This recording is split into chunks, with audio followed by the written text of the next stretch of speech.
ఆకాశవాణి ఒక నిరంతర ప్రసార స్రవంతి. అందులో శ్రవ్య సౌరభాలు, అలనాటి నాటకాలు. ఆ అద్భుత స్మృతులను తిరిగి స్ఫురణకు తెచ్చేందుకు వివిధ కేంద్రాల శబ్ద భాండాగారాల నుంచి ఎంపిక చేసి అందిస్తోంది ఆకాశవాణి. ఇందులో భాగంగానే మీరు వినబోతున్న నాటకం గంగారాం. హాయ్ ఫ్రెండ్స్, ఏంటి ఏదో పాతకాలం ముచ్చట చెప్తున్నా అనుకుంటున్నా? కాదు, ఇది ప్రస్తుత కథనే. ఈరోజు మీకో చిన్న కథ చెప్తా. అనగనగా ఓ పల్లెటూరు. ఆ ఊర్లో ఒక చిన్న ఇల్లు. అందులో ఒంటరిగా ఓ ముసలతను ఉండేవాడు. అతనికి ఒకరోజు ఒక పిల్లాడు దొరికాడు. అతన్ని అల్లార ముద్దుగా పెంచుకున్నాడు. అతని పేరే తిరుపతి. ఆ పేరే ఎందుకంటే ముసలోనికి వీడు తిరుపతి వెంకన్న స్వామి దర్శనానికి పోయిరాంగ దొరికిండు. వీని గురించి సింపుల్గా చెప్పాలంటే వీడో మూర్ఖుడు. ఎందుకంటే అందరూ నా వల్లే అనుకుంటాడు. ఎవరు ఏం చెప్పినా కాదనకుండా చేస్తాడు. పక్కోనికి కష్టం వచ్చినా అదేదో వీనికే వచ్చినట్లు బాధపడతాడు. ఈ సొంటోని మూర్ఖుడు అనకపోతే ఏమంటారు చెప్పుల్ని? హలో హలో, ఏంది కథ మొత్తం నేనే చెప్తున్నా అని తిట్టుకుంటున్నా? ఇక నుండి నేను మాట్లాడలేండి, కానీ అవసరం వచ్చిన ప్రతిసారి నేను వస్తుంటా. ఓకే, టాటా.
నమస్తే కాకా.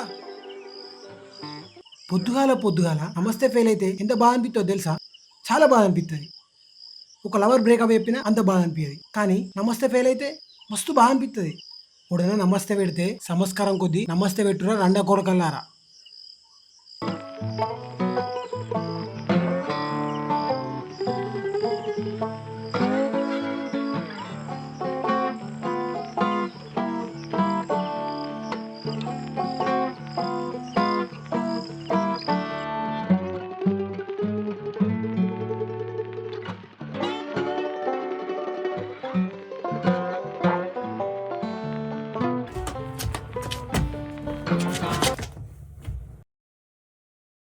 తాత, నువ్వెంత మంచోనివి.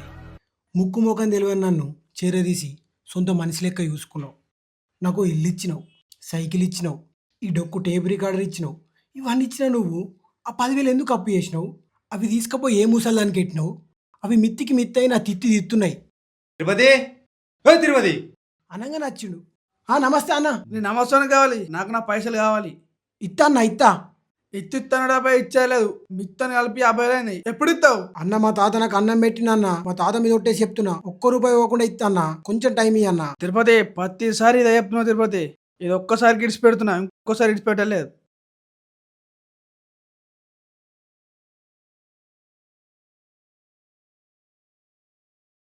దేనికెట్టినవు తాత?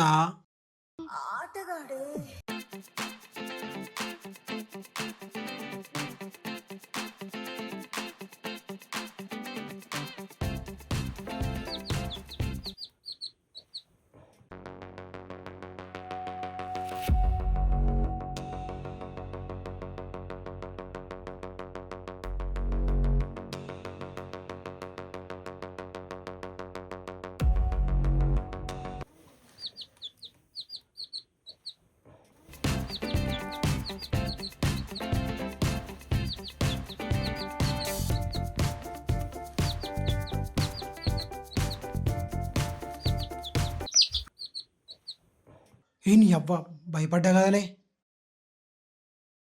నువ్వు ఇంట్లోకి ఎందుకు వచ్చినవే? ఇంతకు మీ వాళ్ళేరే?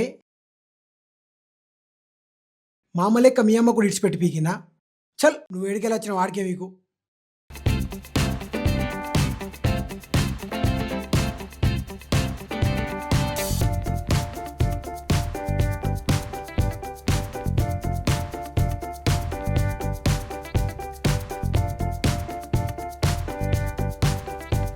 అబ్బా నువ్వు మళ్ళీ వచ్చినావా?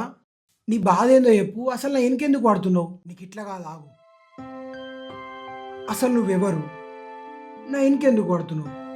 తప్పిపోయి వచ్చినావా, పారిపోయి వచ్చినావా? సరే నువ్వు ఆ మూల నుండు, నేను దినంగా ఇంత పెడతా.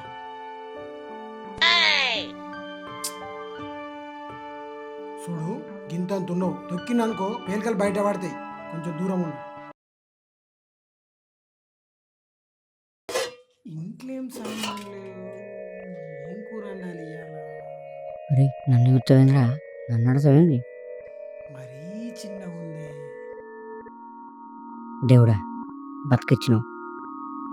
ఇవాళకి తొక్కే దిక్కు. నువ్వు మంచోనివన్నా. తిని తిని బాగా తిని, బలిసినాక కూర వండుతా. ఊరు దుర్మార్గుడా, ఇప్పుడే కదా నేను మంచోనివి అనుకున్నా, అప్పుడే ఇంత ఘోరంగా ఆలోచిస్తున్నావా?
అన్నా రవణ, రవణ నీ అవ్వ తాళం వేసినట్టున్నాడు కదా.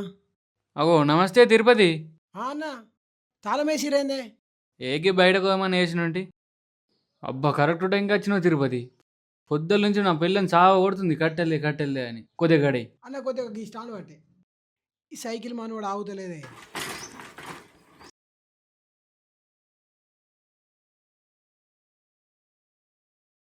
కొద్ది ఎక్కువ ఎత్తేమో తిరుపతి, గివ్వది ఎత్తును. తీసుకొస్తా. కట్టెలేమో తక్కువ అవుతున్నాయి, కాల్స్టోల్ ఏమో ఎక్కువ అవుతురు. మళ్ళీ వచ్చినప్పుడు తీసుకొస్తా.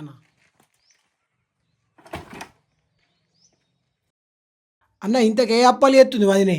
దాన్ని ముఖం చేసి దానికి అప్పలు చేయరాదు, మన చేయరాదు, చావ కొడుతుంది పొద్దుల నుంచి. గట్లంటవేందన్నా? పొద్దుల నుంచి చావ కొడుతుంది తిరుపతి, అప్పాలని. సరే అన్న పోతున్నా మరి. అన్నా నాకు తిరుపతి నీకన్నా మన పెద్దన్న. చిన్నప్పటి నుంచి వరుసలు పెట్టి పిలుచుడు అలవాటు అయిందన్న. ఒక్క నిమిషం ఆగు తిరుపతి.